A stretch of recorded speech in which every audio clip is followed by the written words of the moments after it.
जिला विकास परिषद चुनावों में जहां पर हमारे साथ फ्लाई मंडल से एक उम्मीदवार हैं जीतू ओलख जी, इन्होंने एक शानदार जीत हासिल की है। हम इनसे बातचीत करते हैं। मैडम, पहले तो आपका स्वागत है, आपका बहुत बहुत बताइए कि आपने जहाँ से जीत दर्ज की है। Thank you thank you. तो मैम, किसको ये श्रेय देना चाहते हैं? जो ये पहले तो मैं भारतीय जनता पार्टी का शुक्रिया अदा करना चाहती हूँ कि जिन्होंने मुझे इस इलेक्शन के लिए चुना है। तो मैं पब्लिक के बीच गई हूँ, हमें टाइम बड़ा कम दिया गया, जैसे 20 दिन थे हमारे पास। तो 20 दिन में हमने लोगों के घर जा जा के हमने वो प्यार पाया उनसे। हमने खुद भी उनको मतलब बड़ा अच्छा उनको वो किया था कि उनके साथ हम मिलजुल के काम कर रहे थे। 2-3 दिन तो मैं गई तो मुझे ऐसे लगा कि मतलब मुझे वोटिंग के लिए जाना है, इन लोगों से ये करना है कि भाई जीतू ओलख खड़ी है डीडीसी के लिए, इनको आप वोट दो। लेकिन उसके 2-3 मैंने गांव जाके मुझे ये लगा कि नहीं, मैं इनसे वोट मांगने नहीं आऊँगी, ये मेरे साथ चलेंगे। हाँ, वो लेकिन उन्होंने बहुत साथ दिया। हर गांव में हम जिस भी गांव में गए हैं, सिर्फ 2 दिन के 3 दिन मुझे प्रॉब्लम लगी है कि मुझे लग रहा था कि मैं मतलब कैसे जाऊँ गांव में, लोगों को क्या बोलना है, क्योंकि मैं एक्चुअली मेरे हस्बैंड सरपंच हैं यहाँ के खंदवाल के। तो ये काफ़ी काम वाम इधर करते हैं। तो घर में जब लेडीज़ आती हैं, जहाँ जेंट्स आते हैं, जब ये घर नहीं होते तो मैं उनको अटेंड करती हूँ। तो एक उन गाँव में तो मैं फ़र्स्ट टाइम गई हूँ। कुछ गाँव में आगे गई हूँ मैं, जैसे कोई रिश्तेदारी होती है या कहीं किसी ने इनवाइट किया होता है शादी पे, तब मैं जाती थी। लेकिन ऐसे कभी मैं गई नहीं। लेकिन मैं गई तो मुझे बहुत अच्छा लगा। हर गाँव में इतना प्यार मिला कि 2-3 दिन के बाद मुझे वहाँ से मतलब ये लग रहा था कि हमने यहाँ से 100% जीतना है। क्यों? क्योंकि पब्लिक मेरे साथ जुड़ी थी। वहाँ पब्लिक मेरे साथ जुड़ गई थी। हर गांव के 4-4, 10-10 लेडीज़ जेंट्स हम इकट्ठे चल रहे थे। जब एक गांव से ही हम इकट्ठे चल रहे हैं, जब एक घर होता है तो वहाँ 4 भाई हैं तो वो इकट्ठे चलते हैं, तो उनका पता है कि यूनिटी है हमारी, हमने बाहर के बंदे को अंदर नहीं आने देना। हमारे यहाँ गाँव में यही चीज़ें हो रही थी। हाँ, मैं जिस भी गांव में जा रही थी मुझे ये लग रहा था कि हमारी यूनिटी है यहाँ, मतलब किसी की कंपेनिंग के लिए कोई फ़र्क नहीं पड़ रहा था, कोई आ रहा है क्या बोल रहा है या क्या नहीं बोल रहा। लेकिन जब मैं जा रही थी गांव में तो मुझे ये लग रहा था ये लोग मेरे साथ चल रहे हैं। मुझे यहाँ कोई फीस की ज़रूरत नहीं पड़ रही थी, कोई किसी से कोई डिमांड की ज़रूरत नहीं पड़ी। बस उन्होंने एक ही था कि नहीं जी, हम आपको जानते हैं, हमने आपको वोट देने हैं। लोगों ने परिवर्तन लाया कि हम परिवर्तन, भाजपा के प्रति हमारी आस्था है और मोदी की ज़्यादा उन्होंने मुझ पर मतलब विश्वास रखा है लोगों ने।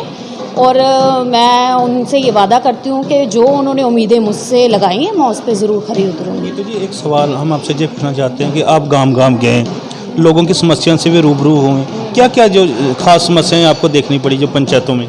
देखो, हमें ये लगता है कि लोगों की डिमांड्स बड़ी होती हैं। मैंने जो जाके देखा है कि लोगों की डिमांड्स इतनी ज़्यादा नहीं होती। हम उन लोगों को समझ नहीं सकते। क्यों? क्योंकि उन लोगों को डिमांड से ज़्यादा प्यार की ज़रूरत होती है। मतलब मैं खुद ही आपको बता रही हूँ कि 20 दिन में मैंने लोगों के बीच जाके मुझे 2 या 3 दिन लगे लोगों को समझने के लिए। उसके बाद मुझे 100% श्योर था।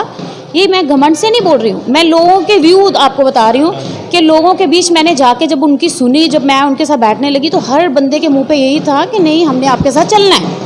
वोटिंग तो बात है, वही है कि लोगों की कोई डिमांड्स ज़्यादा नहीं होती, लोगों को प्यार की ज़रूरत होती है। बट देखो, जो जिस चीज़ की ज़रूरत है वो तो लोगों ने हमसे डिमांड करनी है ना। अगर हमें उन्होंने चुना है तो हमने उनके काम तो करने ही करने हैं। अब अगर किसी की गली की प्रॉब्लम है, किसी की नाली की प्रॉब्लम है, किसी की सड़कों की प्रॉब्लम है या पानी की है, तो वो हमारा फ़र्ज़ भी है ना, वो तो हमने करना ही करना है। मैम, एक सवाल मैं अपना आपसे पूछना चाहता हूँ कि आप महिला हैं, महिला होने के नाते औरतों ये सीट रिजर्व इसलिए रखी कि आप महिलाओं के लिए काम कर सकें, महिलाएं एक महिलाओं के साथ खुलकर बात कर सकती हैं, तो आपकी क्या प्राथमिकता होगी? पहले तो मैं मोदी साहब का बहुत शुक्रिया अदा करूंगी कि मतलब उन्होंने लेडीज़ को ये मौका दिया आगे आने के लिए। तो बाकी ज़रूरी नहीं है कि लेडीज़ ही एक लेडीज़ की सुन सकती है। ये है तो है, ठीक है कि लेडीज़ ही लेडीज़ की सुन सकती है, लेकिन ज़रूरी नहीं है। अगर कोई सुनना चाहे तो वो जेंट्स भी सुन सकते हैं। अगर काम की नीयत हो कि हमने काम करवाना है तो कोई, मैं सोचती हूँ कि किसी में कोई लेडीज़ और जेंट्स में कोई फ़र्क नहीं होना चाहिए। क्योंकि हमारे जो घर हैं, घर में भी तो एक मोतवार एक जेंट्स को ही माना जाता है, ठीक है ना। तो ये कोई वो नहीं है कि लेडी काम करवा सकती है, जेंट्स काम नहीं करवा सकते। वो 100% लेडी भी काम करवा सकती है, 100% जेंट्स भी काम करा सकते हैं वो। लेकिन कई जगह लेडीज़ भी बनी है, नहीं करवा रही हैं काम। वो अपने आप पे है कि किसके अंदर वो चीज़ है कि भाई मैंने काम करवाना है।